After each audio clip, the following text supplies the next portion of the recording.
தாராபுரம் ஒட்டஞ்சத்திரம் மூலனூர் பகுதியில் இந்த கண்வழி கிழங்கு அதில் இருக்கிற விதையை விற்பனை செய்ய முடியலன்னு சொன்னாங்க. நான் வர்ற வழியில் பஸ்ஸை நிறுத்தி அங்கே இருக்கிற விவசாயிகள்லாம் தெரிவித்தாங்க.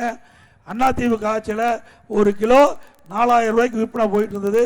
திமுக ஆட்சி வந்த பிறகு ஒரு அமைச்சர் இதில் தலையிட்டு வெளியில் இருக்கிற வியாபாரி, வெளி மாவட்டத்தில் இருக்கிற வியாபாரிகள்லாம் இங்கே வந்து இந்த கண் வெளி விதையை வாங்க முடியல. அதனால இன்னைக்கு 1 கிலோ 800 ரூபாய்க்கு விற்குது. இதனால் கடும் மன உளைச்சல் இருக்கிறோம், விலை வீழ்ச்சியில் இருக்கிறோம். 1 ஏக்கருக்கு 4 லட்சம் 5 லட்சம் செலவு செஞ்சு நாங்கள் விதையை உற்பத்தி செய்கிறோம். ஆனால் இந்த ஆட்சியில் வேண்டுமென்றே திட்டமிட்டு திமுக இன்றைக்கு இடைத்தரகளை வைத்துக் கொண்டு எங்களுக்கு கிடைக்க வேண்டிய பணத்தை எல்லாம் அவர் சுரண்டி கொண்டிருக்கிறான்னு சொன்னாங்க.